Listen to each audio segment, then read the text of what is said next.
In Belgium, soccer is one of the most played national sports in the country. And it's embedded in almost every family here. People start playing it from a very young age, even as young as 6 years or even younger. Generally speaking, sports is good for you. But if you look at these legs in comparison to these legs, the difference is obvious. And this is not coincidence. In medicine, these types of legs are called bow legs or genua verum. But why is this a thing? And what are the effects on your knees and the rest of your body? Oh yeah, and stay tuned for last, because sometimes it's not as innocent as you might think. If we look at soccer players, they tend to have up to 15 millimeters more curved legs than the average person. And this is because of the way how humans in general grow. So how does it work?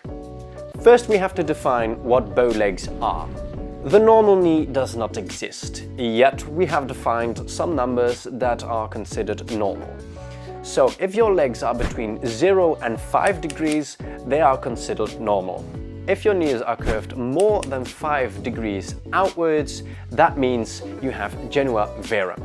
But that doesn't mean that is pathological, because most people with bow legs will never even have any issues with them. A simple rule of thumb, if you can make your knees and your ankles touch at the same time, that is called straight legs. If you can only make your ankles touch, that is called the bow-shaped legs. And if you can only let your knees touch, that is called X-shaped legs, which is the opposite of what we're talking about right now. If you keep that rule in mind and you look at my legs, you would consider my legs to be genua verum or the bow-shaped legs, but a minor form of it, because I can only touch my ankles together and not my knees. But how does this develop? For that, we'll have to look at how people grow.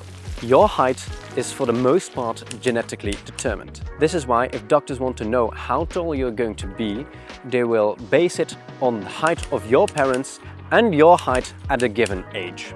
But gravity also plays a big role in your growth process. If you'd grow up on the moon, you'd be taller than the average person on the Earth.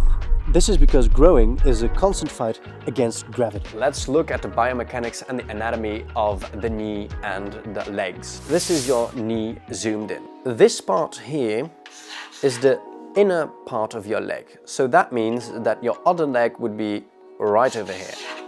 This is then, of course, the outer part of your leg.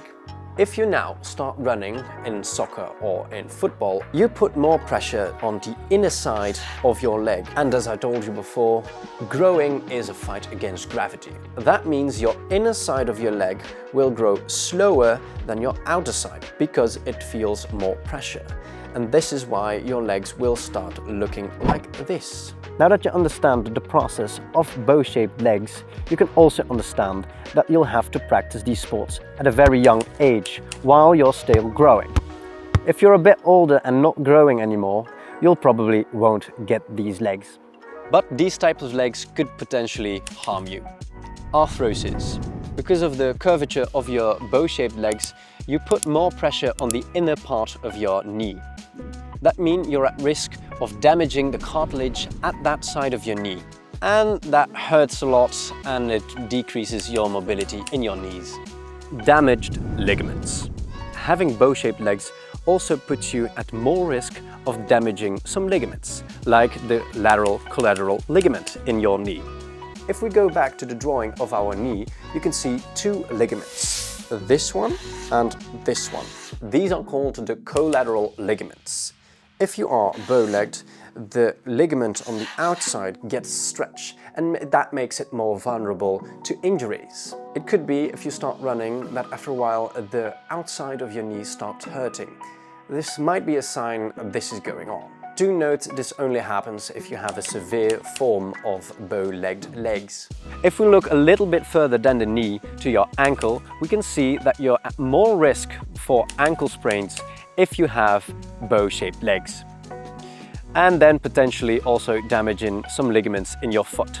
And if you watch soccer frequently, you know that happens quite a lot. Let's go back to the anatomy and the biomechanics to look at this in more detail. Here we are looking at the ankle. You have to agree with me that the resulting force is pulling your ankle inwards. If now you have bow-shaped legs, this force is only increased. That means you are more likely to sprain your ankle inwards. In general, you should not worry that much, because your bow-shaped leg must be already quite prominent before symptoms or damage in your knee can occur.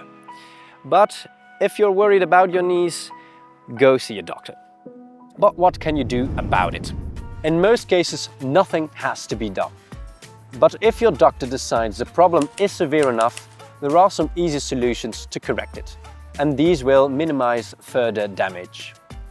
These solutions vary from wearing different shoes to strength training or surgical interventions, but surgery is rarely needed.